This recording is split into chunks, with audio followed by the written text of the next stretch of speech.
Time feels like the most obvious thing in your life. It moves forward. Always seconds pass. Moments fade, the past disappears behind you while the future slowly approaches. You don't question it, you live inside it. Every memory you have, every plan you make, every decision you take depends on one simple assumption: time is real. It flows, it carries everything forward. But have you ever stopped? What is this? Flow you feel so strongly because when you try to point to it, something strange happens. You can measure time. You can track it with clocks. You can divide it into seconds, minutes, hours. But those are just tools, ways of labeling change. A clock doesn't prove that time is flowing. It just shows that something is happening repeatedly. So where is time itself? Not the measurement, not the counting, the thing you believe is moving. You feel it constantly right now. As you read this, you're aware that this moment is becoming the past. There's a sense of movement, of transition, as if reality is sliding forward from one instant to the next. But try to isolate that feeling. Try to find where the present moment actually is, and it begins to slip away. Because the present has no duration, if it lasted even a fraction of a second, part of it would already be past, and part of it would still be future. It would no longer be a single moment. So what you call now is not something you can hold on to. It's more like a boundary, a dividing line between what has already happened and what hasn't yet. But that raises a deeper question. If the present has no length, then what exactly is moving? You might say it's time itself. That time is flowing, carrying the present forward. But that explanation hides a problem, because to say time is flowing means you're describing change using time. It becomes circular. Time is defined by change, and change is defined by time. And suddenly, something that felt obvious becomes defined. This is where the first crack appears, because the idea of time as something that flows, something physical, something real, may not be as solid as it seems. It might not be a fundamental feature of the universe. It might be something that emerges from the way you experience reality. Think about it. You remember the past, but not the future. You experience events in a sequence. Cause comes before effect. This creates the feeling of movement, of direction, of time passing. But what if that feeling is not built into the universe itself? What if it's built into you? Your brain processes information in a certain order. It stores memories, compares them, builds a sense of continuity. That process creates the experience of time flowing, even if, at a deeper level, reality doesn't move the way you think it does. This is the uncomfortable possibility. That time feels real, not because it is fundamentally flowing, but because your mind is structured to experience it that way. And if that's true, then the question changes. Time doesn't just need to be measured. It needs to be understood, because the thing you trust the most, this constant forward motion of reality, might not be what it seems at all. If time isn't obviously flowing the way it feels, then something else must be creating that experience. Because the feeling is undeniable, moments seem to pass, events seem to unfold in sequence. You don't just see the world, you experience it as a continuous stream where one thing leads to another. That sense of flow feels so natural that it's hard to imagine it being anything other than real. But look more closely, and a different picture starts to form. What you call the flow of time may not be something happening in the universe. It may be something happening in you. Think about how your mind works. At any given moment, you are processing information, light entering your eyes, sounds reaching your ears, signals moving through your brain, but you are not aware of all of this at once. Your mind organizes these inputs into a sequence, building a story of what is happening. That story has a direction, from past to present to future. But where does that direction come from? It comes from memory. You remember what just happened. You don't remember what will happen next. This asymmetry creates a sense of movement Because each new moment adds to your memory, while the future remains unknown, it feels like you are moving forward through time. But that doesn't necessarily mean time itself is moving. It means your experience is changing. This is a subtle but important difference, because it suggests that the flow of time might not be a property of the universe. It might be a property of how information is processed. A simple example. Imagine watching a film. Each frame of the film is static, a single image. Nothing moves within it. But when the frames are shown in sequence, your mind connects them, creating the illusion of motion. Characters walk, objects move, events unfold, but the motion isn't in the film itself. It's in the way the frames are presented and perceived. Reality could be more like a collection of moments, individual states of the universe, while your mind connects them into a continuous experience. The sense of flow emerges from the sequence, not from something physically moving through time. And there's another layer to this, cause and effect. You expect causes to come before effects. You drop something, and then it falls. This ordering reinforces the idea that time is moving forward, but this order might not come from time itself. It may come from the way physical processes work, how systems evolve, how energy spreads, how information changes. These processes create a direction, a kind of arrow that you interpret as time moving forward. So instead of time causing events to unfold, events unfolding may be what creates your sense of time. This flips your intuition, because now time is no longer the thing driving reality. It becomes something that emerges from it, a byproduct of change, memory, and interaction. And once you see that possibility, something shifts. The flow of time stops feeling like a fundamental feature of the universe. It starts to look like an experience, a way your mind organizes reality rather than something that exists independently of it. But if that's true, then there's a deeper problem, because physics doesn't just rely on how time feels. It tries to describe what time actually is. And when you look at time through physics, the situation becomes even stranger. The physics problem, time doesn't behave like you think up to this point. The idea that time might be an illusion already feels unsettling.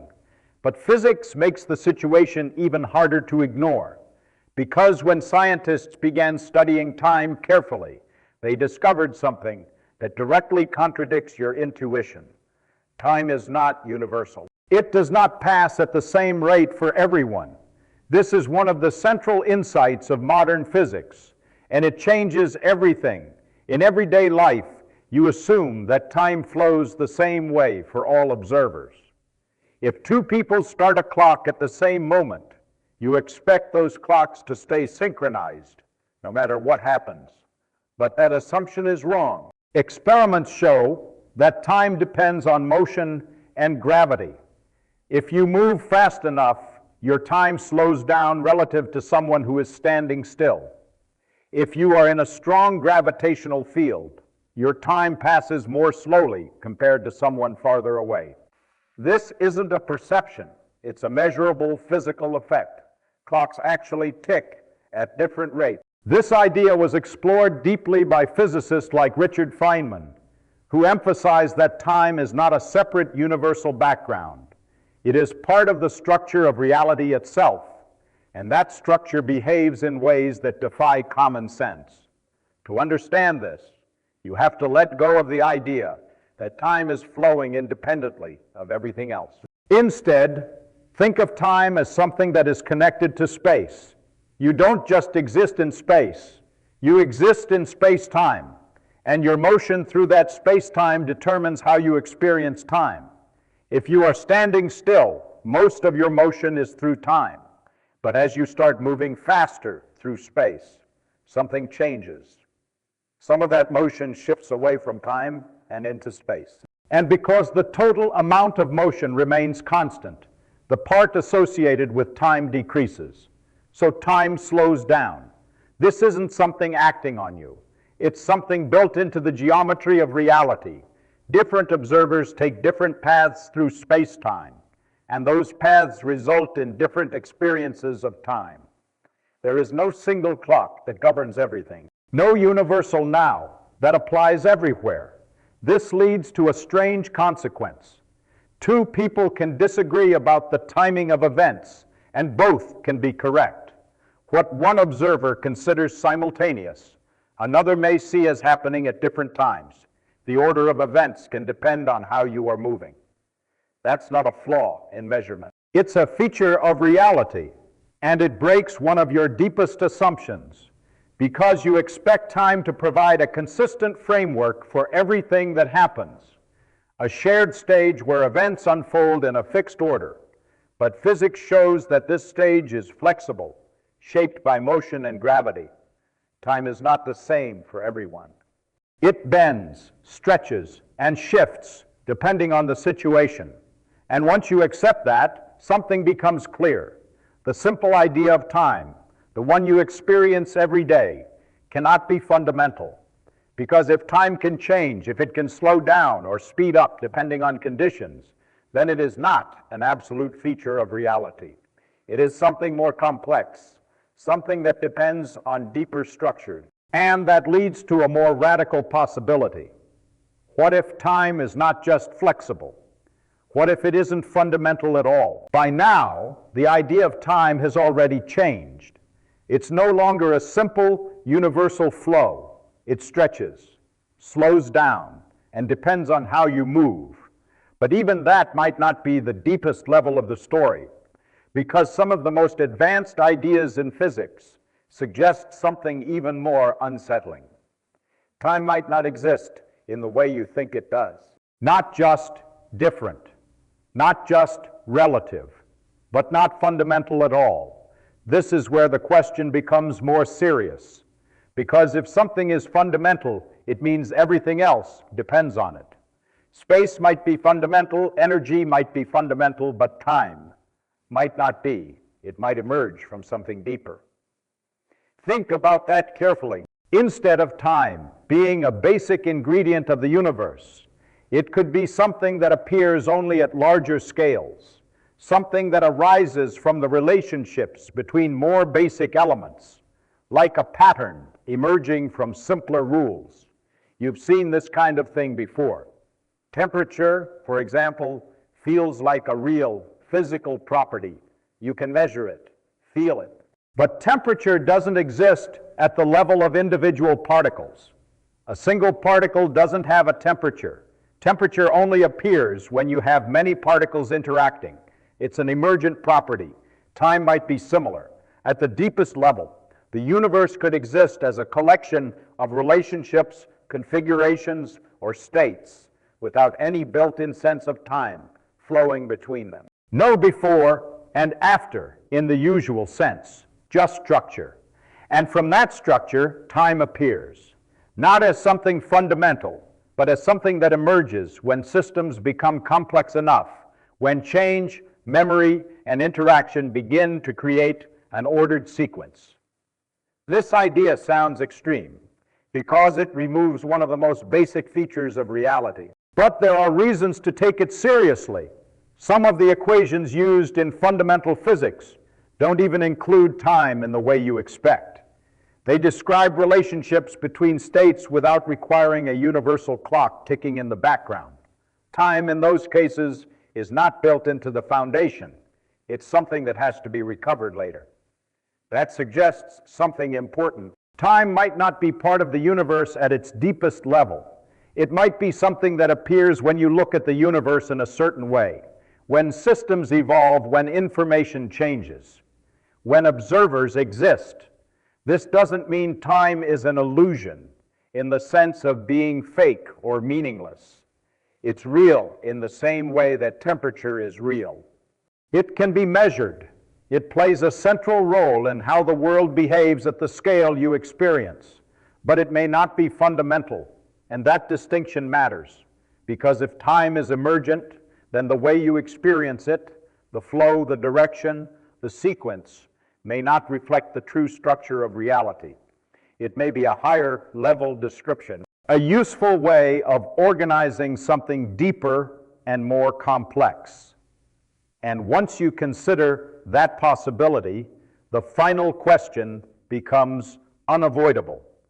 If time is not fundamental, then what does reality look like without it? The uncomfortable truth: the universe may be timeless by now. The idea of time has been pushed to its limit. It no longer feels like a simple flow. It stretches, depends on motion, and may not even be fundamental. And if you follow that line of thought all the way to the end, you arrive at a possibility that is difficult to accept. The universe may not be moving through time at all. Instead, it may simply exist all at once. This idea is often described in a very different way than you're used to thinking. Instead of imagining reality as something unfolding moment by moment, you imagine it as a complete structure, a kind of four-dimensional whole, where what you call past, present, and future are all equally part of the same reality. Nothing is coming into existence. Nothing is disappearing. Everything just is. From this perspective, the flow of time is not something happening in the universe. It is something happening in your experience of it. Your mind moves through this structure, accessing different parts of it in sequence, creating the feeling of a present moment that advances forward. But the structure itself, it doesn't need to. This is what makes the idea so uncomfortable, because it removes the sense of progression, the feeling that the future is open and the past is gone. In a timeless picture, those distinctions are not fundamental. They are part of how you experience reality, not how reality exists at its deepest level. The past is not gone. The future is not yet to exist. They are both part of the same structure. You are simply located at one position within it, and your sense of moving forward comes from how your consciousness processes information, how it builds memory, how it connects events, how it creates continuity.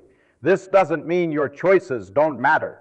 It doesn't mean everything is fixed in a simple or predictable way. It means that the way you think about time, this flowing river carrying you forward, may not be how the universe actually works. And that realization changes something fundamental, because it shifts your perspective from being inside a moving process to being part of a larger, unchanging structure, a structure where every moment exists, even if you only experience one at a time.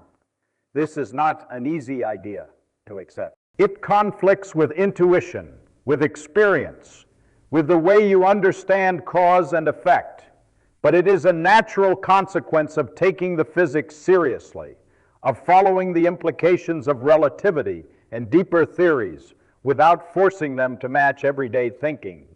And once you see it, you can't fully go back, because the next time you feel time passing, you'll realize something strange. It may not be time that's moving. It may be you